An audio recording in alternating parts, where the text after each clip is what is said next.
Shalom Bapak Ibu. Ya, senang bisa bertemu kembali di minggu kedua di Desember, di bulan terakhir dari tahun ini. Dan di bulan ini tema gereja kita adalah tentang kasih. Kasih yang saudara dan saya alami dalam kehidupan karena pribadi Kristus. Apa yang mau saya sampaikan tentang kasih menutupi banyak kesalahan. Kasih menutupi banyak kesalahan, banyak pelanggaran.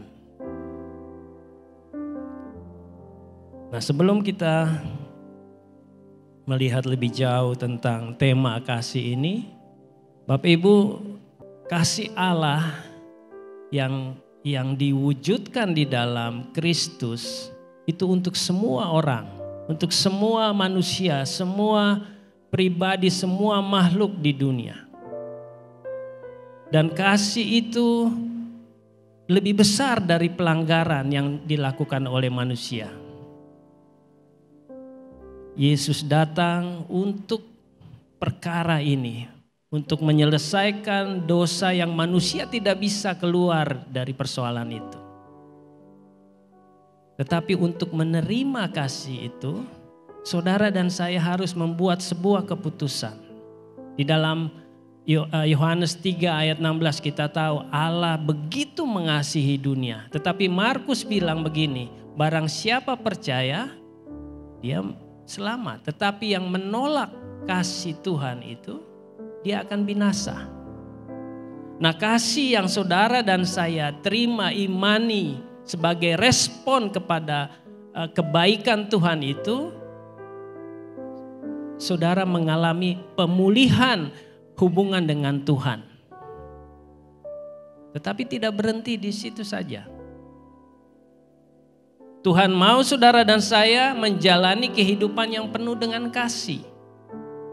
Sebagai orang percaya, kita harus merefleksikan kasih Allah itu yang sudah kita terima.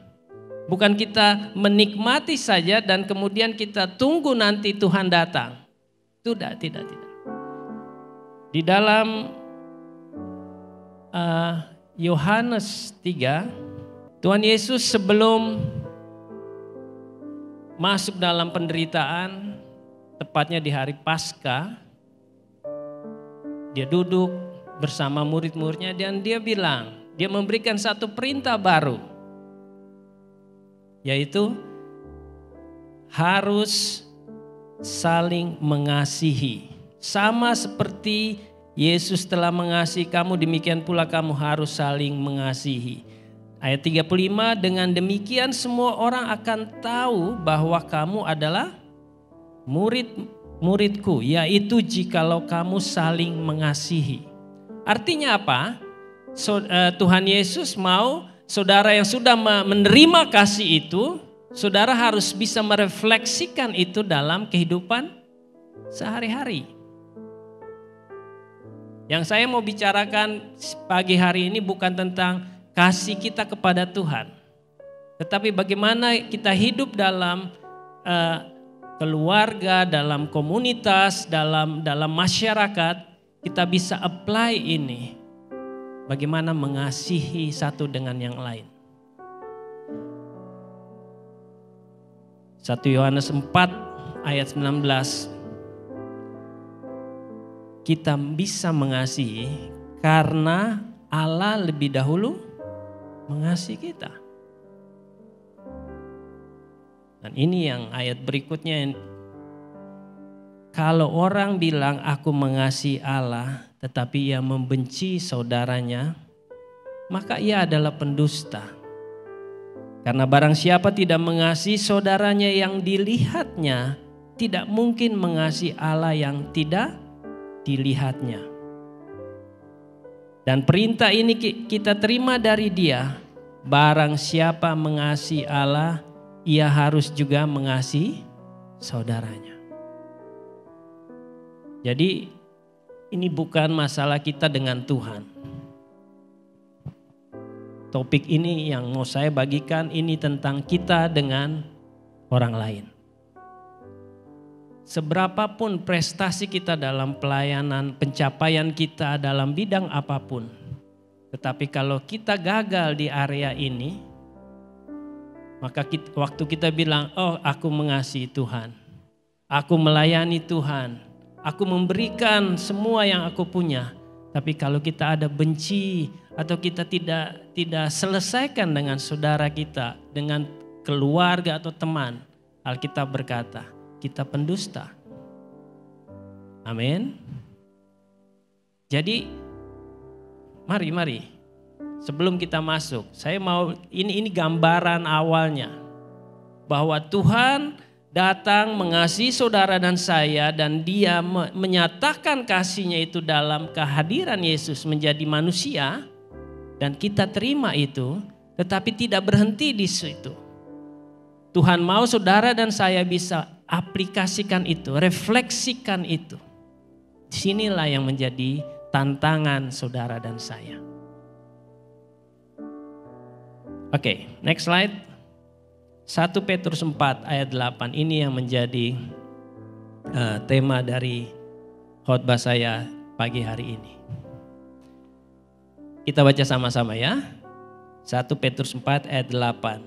3, 2, 1. Tetapi yang terutama, kasihilah sungguh-sungguh seorang akan yang lain. Sebab kasih menutupi banyak sekali dosa. Ini adalah surat yang ditulis oleh Rasul Petrus kepada jemaat perantauan di Asia Kecil. Antara tahun 60 sampai tahun 65. Pada saat itu kekristenan sedang dalam penganiayaan. Sedang dalam tekanan. Kaisar yang berkuasa saat itu Kaisar Nero. Dia mengejar semua orang-orang Kristen.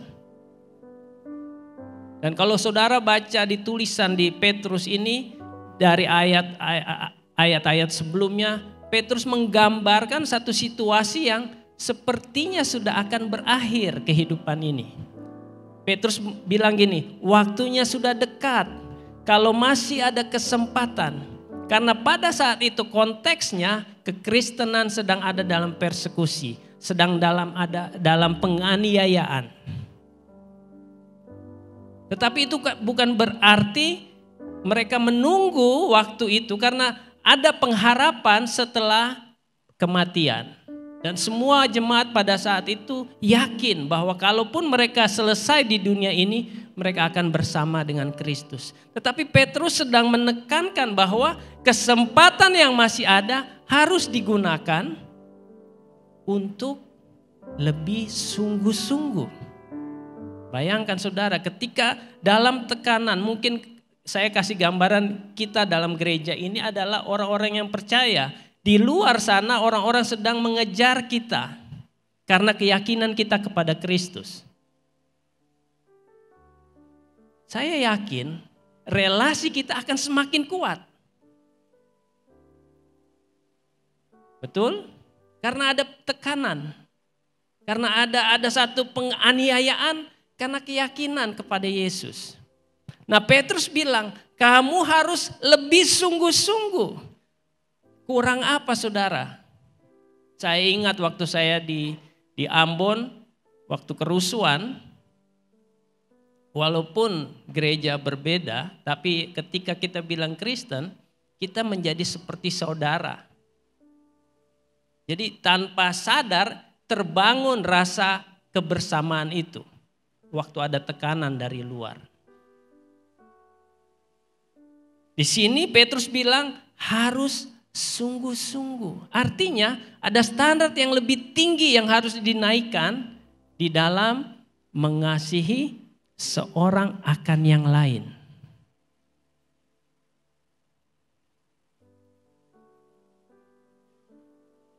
Petrus menulis ini, dia mengutip dari Amsal 10 ayat 12. Saudara bisa baca. Kebencian menimbulkan pertengkaran, tetapi kasih menutupi segala pelanggaran. Sama. Tetapi di Amsal membuat sebuah perbandingan yang bertolak belakang. Kasih terhadap sesama yang bisa menutupi banyak dosa, banyak pelanggaran dibandingkan dengan kebencian. Ini perkara hati, saudara. Ini perkara hati. Nah, kembali ke 1 Petrus. Petrus bilang harus lebih sungguh-sungguh. Harus lebih fokus. Ya, coba lihat di kalimat pertama. Tetapi yang terutama. Artinya begini saudara. Ini persoalan inti di dalam kehidupan. Persoalan yang serius. Saudara dan saya harus fokus. Saudara dan saya harus memberi perhatian lebih. Supaya bisa menerapkan itu di dalam relasi interpersonal. Mulai dari unit terkecil dalam masyarakat, keluarga, suami, istri, orang tua dengan anak. Meluas sedikit di dalam antar keluarga, ipar, mertua, ya. Meluas lagi di dalam komunitas, di dalam gereja ini saya sebut saja kul. Di dalam kul, di dalam antar jemaat. Meluas lagi di dalam antar masyarakat, di mana saudara tinggal, RT, RW, di tempat pekerjaan. Dimanapun saudara ditempatkan Tuhan. Waktunya sudah dekat, kalau baca di ayat 7. Di 1 Petrus 4 di ayat 2 atau 3. Saudara dan saya punya batas waktu, kesempatan berbeda-beda. Ada yang mungkin tinggal 2 tahun lagi, ada yang mungkin 10 tahun, kita tidak tahu. Tetapi Petrus bilang gini, waktu yang ada harus dimanfaatkan dengan yang terutama ini. Saya ulangi, apapun prestasi saudara di dalam bidang pelayanan, apapun itu, kalau saudara kehilangan hal yang inti, maka semua itu sia-sia. Amin. Bukankah di 1 Korintus dibilang saudara bisa berbahasa malaikat, saudara bahasa roh, semua pengetahuan tanpa kasih, sia-sia. Saudara bisa memberi, saudara bisa bikin apa saja yang orang lain tidak bisa bikin, tetapi kalau tanpa kasih tidak ada artinya. Jadi hal yang utama, kasihilah sungguh-sungguh. Ini hal pertama yang mau saya bagikan. Yang pertama yang kita bisa pelajari dari bagian A dari 1 Petrus 4 ini. Next. Saya menyebutnya dengan komitmen. Komitmen untuk mengasihi. Saudara dan saya tentu yang sudah menikah ataupun sedang dalam hubungan, tentu paham ini. Ini bicara tentang komitmen dalam relasi ya, bukan komitmen dagang atau usaha, tidak. Kita tidak bahas itu dalam mimbar ini. Ini bicara tentang hubungan interpersonal di dalam keluarga, komunitas, ataupun dalam aspek yang lebih luas. Komitmen itu apa saudara? Komitmen untuk berjalan bersama dalam keluarga, dalam rumah tangga. Berapa banyak saat ini keluarga Kristen yang sedang diserang, sedang dihancurkan. Berapa banyak? Kita bisa lihat itu di berita, kita bisa dengar mungkin keluarga kita. Tapi dari 1 Petrus 4 ayat 8 ini, Tuhan mau ajar kita sungguh-sungguh, kembali sungguh-sungguh mengasihi. Tidak ada yang terlambat saudara. Bangun ulang kalau saudara sedang rasa-rasanya kok komitmennya sudah mulai kendor.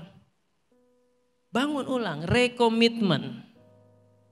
Komitmen adalah keyakinan yang diwujudkan dalam tindakan nyata untuk tetap mengasihi orang lain. Entah itu suamimu, entah itu istrimu, entah itu anakmu, ipar, mertua, siapapun itu.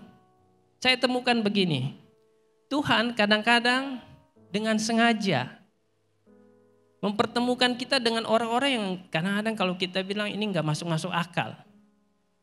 Betul? Kalau bisa cawan ini lalu Tuhan. Tapi justru itu yang kita ketemu. Di tempat kerja. Mari lihat dengan cara yang berbeda. Tuhan sedang izinkan saudara, saya gunakan istilah ini. Proses. Katakan sama-sama. Proses. Jangan berdoa untuk minta saudara penuh dengan kasih. Percayalah ketika saudara berdoa itu Tuhan akan kasih persoalan. Amin. Betul? Kita alami itu dalam hidup kita. Tetapi komitmen itu harus dibuat di pintu gerbang awal.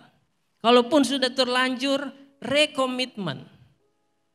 Komitmen artinya saya berjalan bersama-sama tanpa harus lebih dahulu atau saya tertinggal. Kalau saya lebih dahulu saya harus berhenti dan menunggu rekan saya atau pasangan saya untuk di titik sama baru kita jalan sama-sama. Kalau saudara tidak mau komitmen, saudara jalan sendiri. Tetapi komitmen itu kita bersama-sama. Baik itu juga di dalam full saudara, di dalam jemaat saudara. Kadang-kadang kita merasa kita mau cepat, tetapi ada yang tertinggal. Kita harus tahan, itu komitmen. Atau mungkin kita merasa, aduh orang lain sudah terlalu jauh, saya tertinggal. Mari, samakan.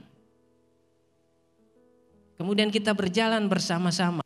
Berjalan untuk maju ke depan, untuk mengerjakan hal-hal yang lebih besar yang sebetulnya Tuhan sudah sediakan. Dan itu hanya bisa dikerjakan ketika saudara ada dalam kasih. Amin. Amin. Perbedaan selalu ada. Tadi di Amsal dikatakan kebencian menimbulkan pertengkaran. Tetapi kasih menutupi banyak pelanggaran. Mari kita belajar lebih lagi dari kebenaran ini. Kebencian menimbulkan pertengkaran, sakit hati, kepahitan. Itu akan membawa saudara pada satu titik untuk berpisah, untuk berbeda yang semakin tajam. Tetapi orang yang penuh dengan kasih, dia akan bisa menutupi itu. Nah karena itu penting sekali saudara punya komitmen. Saudara tetap teguh dalam keyakinan ini. Sekalipun kondisi situasi dalam rumah tangga, dalam relasi dengan orang lain sepertinya aduh ini kayaknya berat.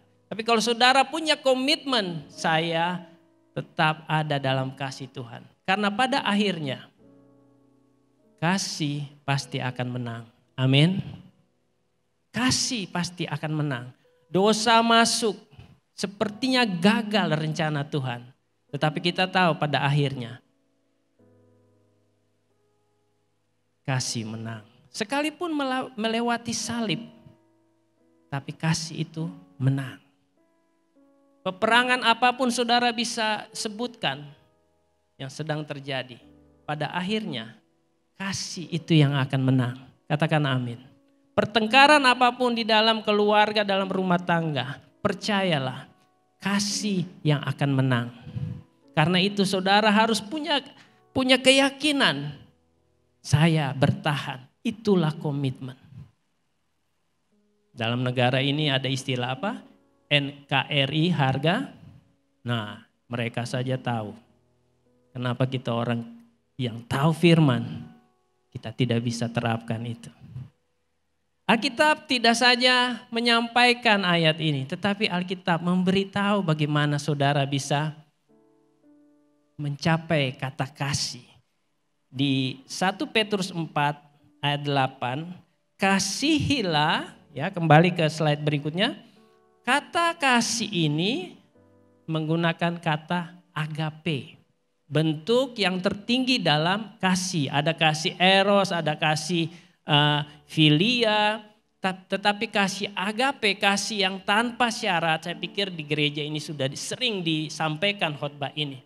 Kata ini yang digunakan. Nah, mungkin pertanyaan begini, bagaimana saya bisa mencapai itu? Saya mendapati dalam diri saya tahu ini, tetapi ketika ada persoalan muncul, bukan ini yang muncul. Justru Amsal 10 ayat 12a. Saya benci, saya marah, saya pahit. Betul? Amin. Ini realita, saudara. Ayolah kita jujur saja, betul? Bahkan dengan orang yang terdekat sekalipun. Ya, kalau di dewasa muda itu sangat terbuka. Saya waktu di tempat Pak Gembala kita diskusi, wah itu asik, ya. Tetapi Tuhan mau ajar kita, ayo ini yang utama dan kita harus menang di sini. Apalagi ini kita mau tutup tahun ini. Tuhan kasih kita caranya. Next slide. Satu lagi. 2 Petrus 1 ayat 5-7. Saya temukan ini saudara. Orang yang sama, Rasul Petrus, dia kasih tahu jemaat ini. Ayat 5. Justru karena itu kamu harus dengan sungguh-sungguh. Sekali lagi kata sungguh-sungguh. Berusaha untuk apa? Menambahkan kepada imanmu. Satu, apa? Kebajikan. Terus tambahkan lagi kepada kebajikan apa? Pengetahuan. Dan kepada pengetahuan apa? Penguasaan diri. Penguasaan diri apa? Ketekunan. Ketekunan, kesalehan. Dan kesalehan tambahkan dengan apa? Kasih akan saudara-saudara. Filia. Dan kasih akan saudara-saudara, kasih akan semua orang. Dalam bahasa aslinya agape. Lihat relevansi dengan 1 Petrus 4 ayat 8. Agapelah kamu sungguh-sungguh. Nah, bagaimana saya bisa agape kalau saya sendiri sering punya persoalan dengan diri saya? Makanya Tuhan kasih tahu, ini caranya. Kamu harus tambahkan di imanmu. Iman adalah apa? Dasar. Ketika saudara lahir baru, saudara punya iman, Tuhan tinggal di dalam diri saudara, kasihnya ada dalam diri saudara, tetapi dikatakan kamu harus menambahkan. Amin. Saudara tidak bisa menambahkan sesuatu yang saudara tidak punya. Betul? Betul? Saudara harus punya dulu itu, baru saudara bisa tambahkan. Saya mau kasih tahu, ini bukan tentang orang lain. Ini tentang pribadi kita sendiri. Mungkin saudara berdoa, Tuhan saya minta kebajikan.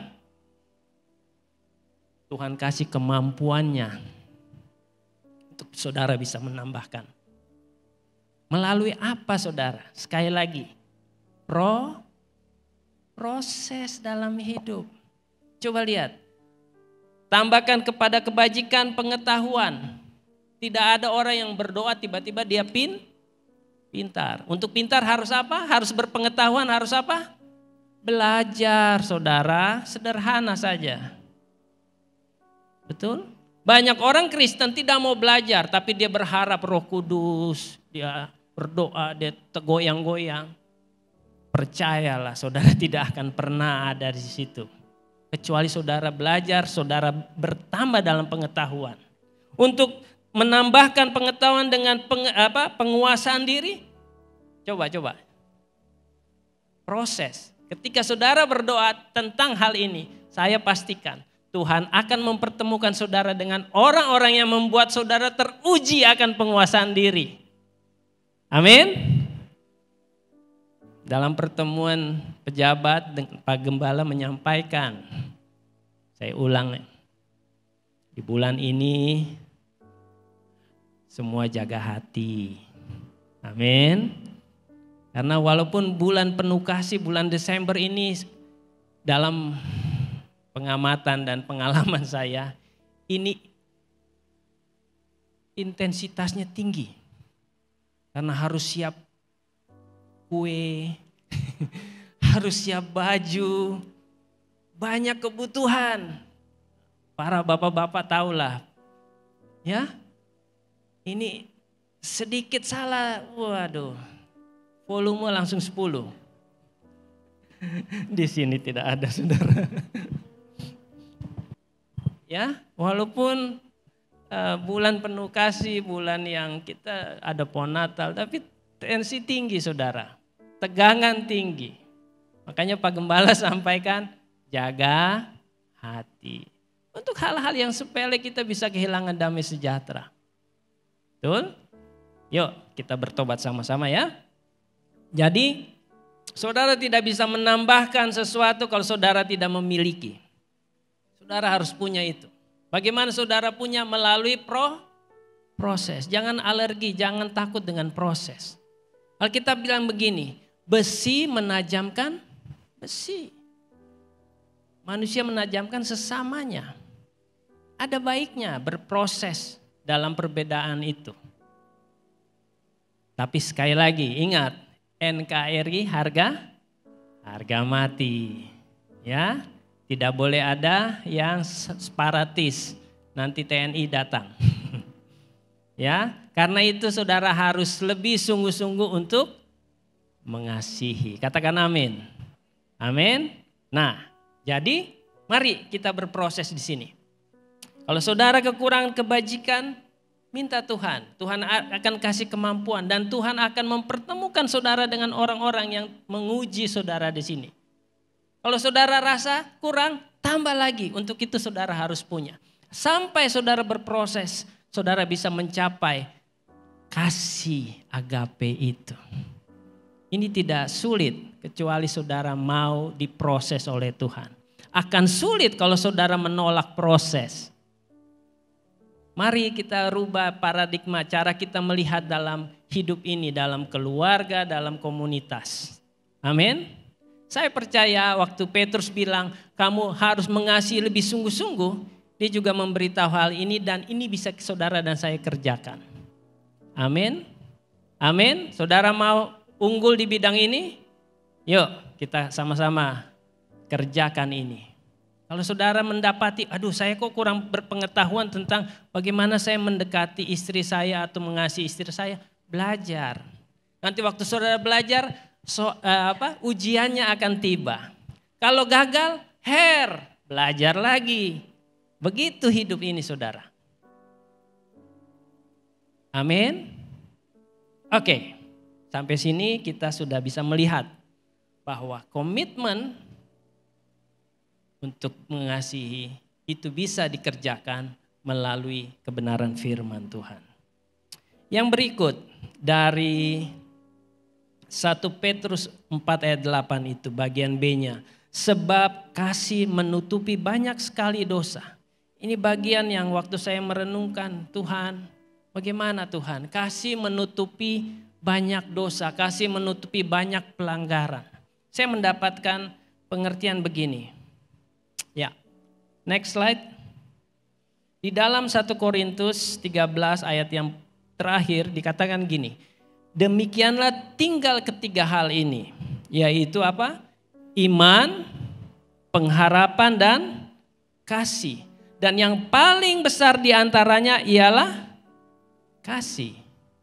Kasih. Jadi kasih itu yang paling besar. Kasih tidak berkesudahan. Iman saudara pada akhirnya saudara akan selesai. Ketika saudara sudah ketemu Tuhan, saudara tidak perlu iman lagi. Ketika saudara ketemu Tuhan, saudara tidak perlu lagi pengharapan. Tetapi kasih itu untuk selama-lamanya.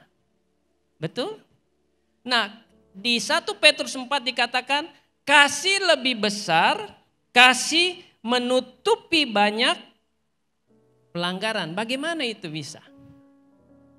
Mari saya dapat pengertian begini. Untuk bisa menutupi satu objek, yang menutupi itu harus lebih besar. Betul? Kalau dosa misalnya seperti ini, yang menutupi harus lebih besar. Katakanlah seperti ini. Betul? Dosa saudara untuk saudara adalah perkara yang besar. Tetapi untuk Tuhan bukan perkara yang besar. Kasih Tuhan lebih besar dari pelanggaran saudara. Apa wujud kasih itu? Yesus datang. Nah, tangkap ini baik-baik. Dalam relasi saudara dengan suami, pasangan, anak, saudara harus punya pemahaman ini. Pelanggaran bisa terjadi, dosa bisa terjadi, kesalahan bisa terjadi. Tetapi kasih lebih besar. Saya sering dalam konseling pernikahan, saya selalu tanya ke pasangan, kalau nanti kalian menikah, terus bertengkar, siapa yang harus mengalah? Wah, yang pria langsung cepat. Ini pria tuh, oh saya. Oke. Tapi dalam realitanya bagaimana? Tidak selamanya begitu. Kecenderungan kita menjawab itu berdasarkan gender, berdasarkan apa? Oh, siapa yang benar, siapa yang salah. Tetapi ingat, siapa yang mengalah? Dia yang lebih besar kasihnya. Dia yang lebih dewasa. Dia yang punya stok kasihnya melimpah. Dia mudah untuk mengalah. Dia mudah untuk menyelesaikan persoalan. Tetapi saudara kalau punya stok kasihnya sedikit, berlaku Amsal 10 tadi. Kebencian menimbulkan, kalau tidak ada kasih atau sedikit, yang ada tuh pasti kebencian, kepahitan, iri hati, merasa tersaingi. Nah, itu akan menguasai saudara. Dan Alkitab sudah bilang itu akan membawa ke dalam pertengkaran.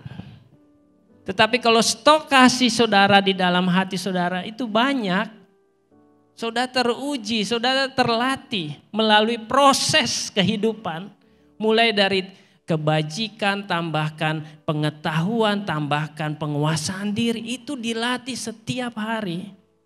Saudara akan ya sudah, yuk kita doa. Sudahlah jangan, ya toh. Tapi kalau saudara tidak terlatih, kecenderungan saudara adalah ini. Kebencian saudara. Bayangkan kalau itu terjadi dalam rumah tangga, dalam komunitas. Hal-hal seperti ini yang menghancurkan relasi. Nah, karena itu mari kita bertobat bersama-sama. Akhiri bulan ini, tahun ini dengan tema ini, tema yang luar biasa ini. Kasih menutupi banyak pelanggaran. Kasih menutupi banyak pelanggaran artinya begini. Bukan berarti menutup-nutupi. Ya, bukan berarti menutup-nutupi. Sebuah kesalahan, dosa itu harus diperbaiki, itu harus dikoreksi. Alkitab banyak menjelaskan tentang ini. Kalau saudaramu berbuat salah, panggil dia 4 mata. Kalau dia bertobat, dia salah, dia mengakui, saudara sudah memenangkannya. Saudara meluputkan dia dari akibat dosa itu. Alkitab menulis itu. Itu sistem, itu SOP-nya di dalam kehidupan berjemaat, di dalam kehidupan secara bersama-sama. Lakukan itu. Terapkan itu. 1 Yohanes 1 ayat 9, kalau kita mengaku dosa, maka dia adalah setia dan adil. Dia akan menyucikan, dia akan mengampuni. Persoalannya adalah begini, saudara tidak mau mengakui itu. Saudara bahkan bilang, oh ini bukan salah, orang lain juga buat. Oh, yang lain juga buat, oh, itu pendeta itu juga buat. Nah, lihat. Ini bukan persoalan orang lain. Ini persoalan saudara dengan Tuhan. Saudara mau berkemenangan, saudara mau meningkat level saudara dalam kerohanian. Kasih menutupi banyak pelanggaran. Coba lihat di perjanjian lama banyak kisah. Ketika Ayub, anak-anaknya pesta, dia berdoa untuk anak-anaknya. Yusuf, dia dibuat secara apa? Ya, kita tahu kisah itu, dibuanglah, dijual. Tetapi kasih Yusuf, hati Yusuf penuh dengan kasih. Dia tidak melihat itu persoalan yang harus dipersoalkan. Dia bilang kamu mereka-reka, tetapi Tuhan yang atur ini semua. Itu karena kasih. Apa yang bisa saudara lakukan adalah ini saudara. Mungkin saudara bisa mulai dengan berdoa. Doakan orang-orang yang menurut saudara kelihatannya ini dia buat salah.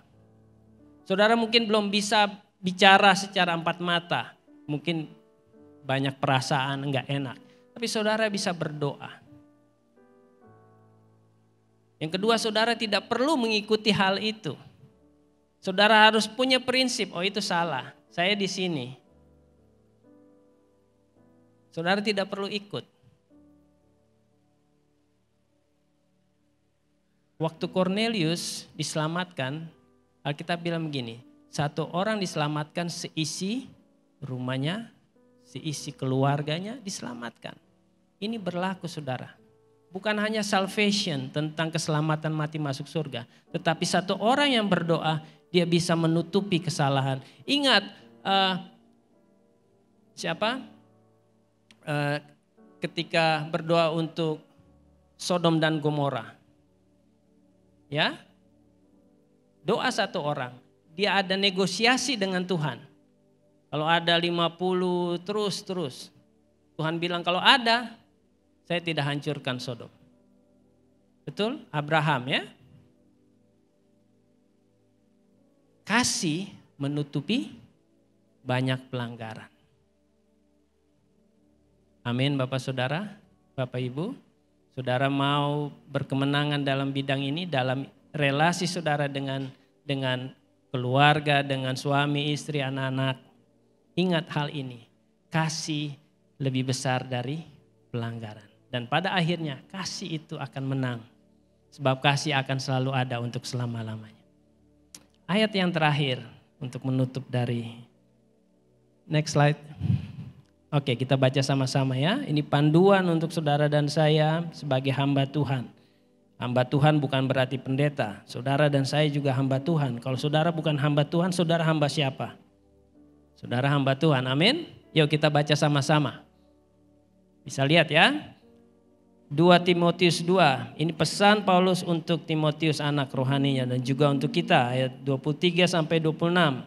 Saya bacakan, saudara juga bisa ikuti. 3, 2, 1. Hindarilah soal-soal yang dicari-cari, yang bodoh dan tidak layak. Engkau tahu bahwa soal-soal itu menimbulkan pertengkaran. Sedangkan seorang hamba Tuhan tidak boleh bertengkar, tetapi harus ramah terhadap semua orang. Ia harus cakap mengajar, sabar, dan dengan lemah lembut dapat menuntun orang yang suka melawan. Sebab mungkin Tuhan memberikan kesempatan kepada mereka untuk bertobat dan memimpin mereka sehingga mereka mengenal kebenaran. Dan dengan demikian mereka menjadi sadar kembali karena terlepas dari jerat iblis yang telah mengikat mereka pada kehendaknya. Jadi Bapak Ibu Saudara, Alkitab ajar kita sebagai anak-anak Tuhan, sebagai hamba-hamba Tuhan, jangan beribut untuk hal-hal yang kecil-kecil yang Alkitab bilang bodoh. Itu buang-buang waktu, itu hanya membawa dalam pertengkaran. Ya.